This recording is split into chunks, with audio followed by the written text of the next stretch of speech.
আসসালামু আলাইকুম। আমি ডাক্তার নূরজাহান। আজকে আপনাদের সামনে উপস্থিত হয়েছি নূর হোমিও ক্লিনিকের পক্ষ থেকে। আমার কাছে অনেক রোগী আসে যারা আর না সহ্য করতে পেরে তারপরে ডাক্তারের কাছে আসে।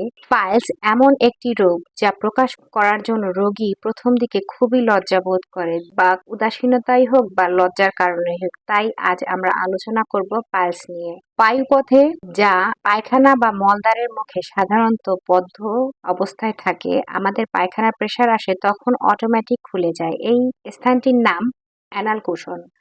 এগুলো ৩ দিক থেকে আটকে থাকে। এই গ্রন্থিগুলো কোনো কারণে ফুলে যায়, গোটার মতো হয়, বা এগুলো থেকে রক্ত পড়ে, তাকে আমরা পাইলস বা বাংলায় অর্শ বলি, ডাক্তারি ভাষায় হেমোরয়েডস।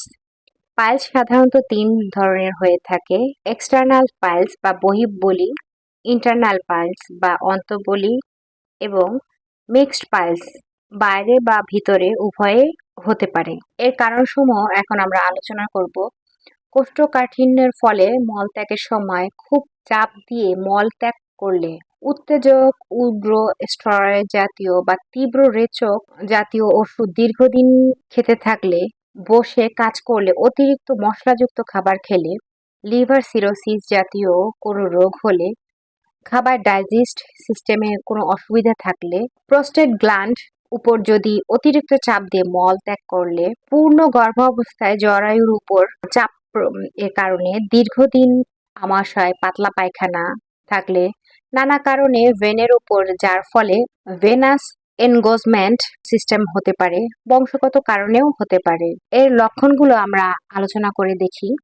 কখনো কখনো গ্রন্থিগুলো খুব চুলকায়, দপদপ করে, জ্বালাপোড়া করে। কখনো কখনো সেলমা জাতীয় পদার্থ মলদ্বার দিয়ে বের হয়। আবার রক্ত না বের হলেও ব্যথা বা সেলমা বের হতে পারে। রোগী মনে করে ভেতরে কিছু আটকে আছে। রক্ত বের হলে লক্ষণ প্রকটতা আকার ধারণ করে। মলদ্বারে ফোড়া, নালী ফোড়া, ঘা ইত্যাদি দেখা দেয়। কখনো কখনো অতিরিক্ত রক্তপাতের জন্য রোগী রক্তহীনতা বা অ্যানিমিয়াও ভুগতে পারে।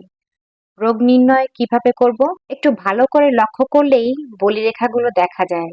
মলের সাথে তাজা রক্ত পড়ে, কোষ্ঠকাঠিন্যের ভাব হলে বেশি রক্তস্রাব হয়, এবং নরম পায়খানা হলে কম রক্তস্রাব হয় বা রক্তস্রাব নাও হতে পারে। এখন আমরা দেখতে পারি যে কিভাবে ঘরোয়া পদ্ধতিতে এই চিকিৎসা আমরা করতে পারি। প্রথমত আমি ইসবগুলের ভুসির কথা বলবো। ইসবগুলের ভুসি খাওয়া নিয়মিত, রাতে পানি বা গরম দুধের গুলিয়ে সরাসরি খাবেন, ভিজিয়ে রাখা যাবে না। আর যাদের অবস্ট্রাকশনের সমস্যা থাকে এসবগুলোর ভুসি, তাদের একেবারেই খাওয়া যাবে না।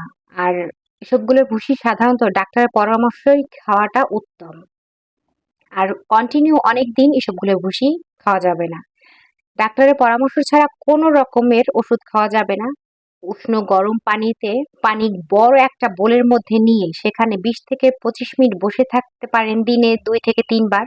বসার সময় ফিরি বা কুশন বা বালিশ ব্যবহার করতে পারেন। একটা আইস ব্যাগে আইস নিয়ে তা কোনো ন্যাকড়া দিয়ে পেঁচিয়ে বায়ুপথে সেঁক দিতে পারেন। শোবার সময় পা দুটো উঁচু করে রাখতে পারেন যাতে রক্ত চলাচল সহজ হয়।